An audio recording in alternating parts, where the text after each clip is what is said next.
Armenia. Famous for its rich history, being the oldest Christian country on earth, and its large and somewhat famous diaspora. If you're interested in visiting or want to know more about this beautiful country, the culture, its dating scene and nightlife in its capital Yerevan, then stay tuned. This is Naughty Nomad's Guide to Armenia.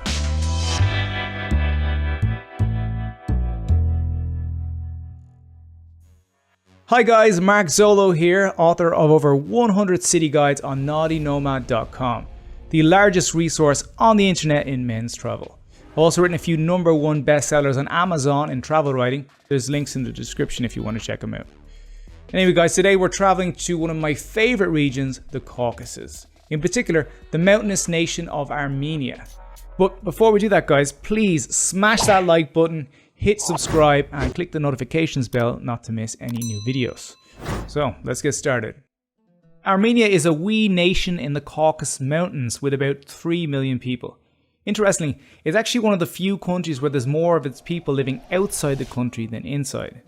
Approximately 1 million of Armenia's residents live in the capital, Yerevan, situated in the south of the country. The city was built around a central circle about 1.6 kilometers in diameter, which is great because if you're staying in the center, you can pretty much walk anywhere. The city is also at the foot of Mount Ararat in neighbouring Turkey, which, legend has it, is said to be the disembarkment point of Noah's Ark. If the city has any true centre point, it would probably be Freedom Square, by the Opera House and Swan Lake. Nearby here you'll find Pushkin Street, the main bar street, so if you're visiting I'd recommend staying near to these two locations. In terms of costs, Armenia is actually quite cheap. You can get by comfortably on around $50 US a day. An apartment will only cost you $30 a night, a meal $2 to $3, and a pint will set you back about $1.70 to $2 US. To be honest, Yerevan is no match for the grandeur of its rivals Tbilisi in Georgia or even Baku in Azerbaijan, but it still has its charms. A walk around Freedom Square and a trek up the famous stairs, the Cascades, and Freedom Park which sits atop it will leave you with a very favourable impression of the city, which still outclasses most ex-Soviet capitals. Regardless, the main appeal of the city is its laid-back vibe. My younger self would gladly live here for about a month or two, except in the wintertime when it's fucking freezing. So in terms of demographics, 98% of Yerevan describe themselves as ethnically Armenian, with the main other groups being Russian and Iranian. In terms of appearance, the Armenian tribe is similar to the Jewish one. They got displaced, mixed with other populations, and when the state was formed, they kind of came from everywhere.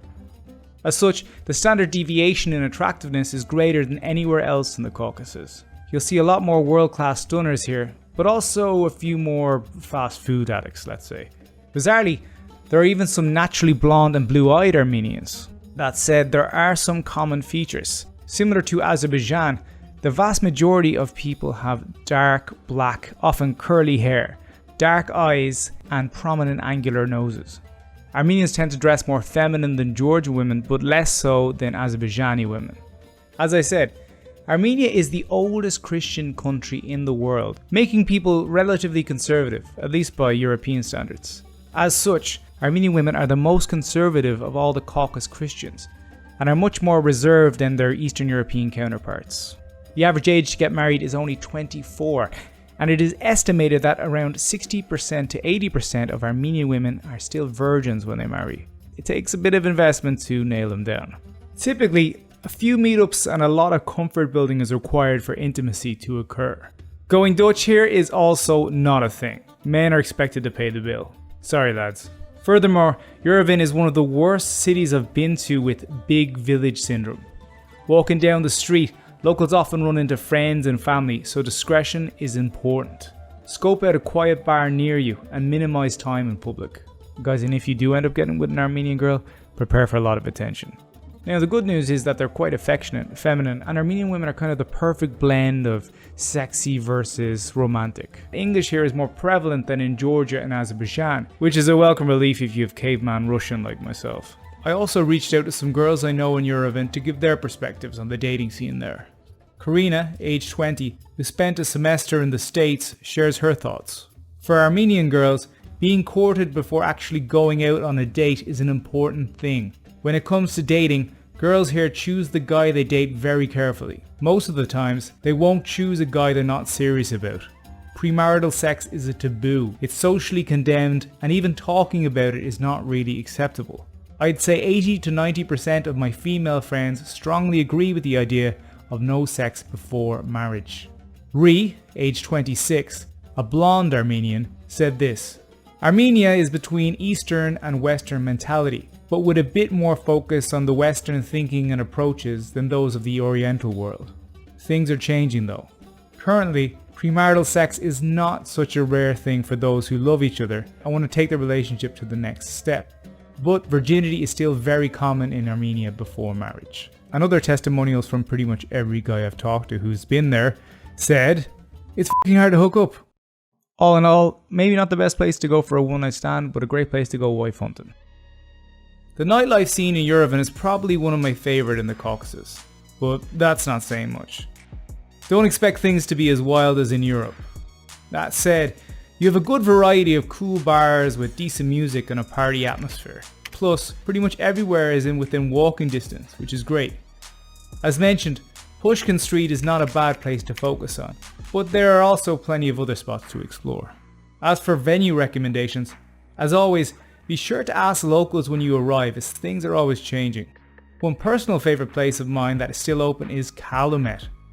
This little basement ethnic bar was probably one of my favourite bars in the whole region. Asian decor, a laid back, unpretentious crowd, and amazing music. It often hosts live bands and girls like to dance here. It's a little bit hippie, so quality isn't that high, but it's definitely where you'll find the most liberal crowd. The biggest issue is it's a victim of its own success, and it can get uncomfortably busy, so be warned.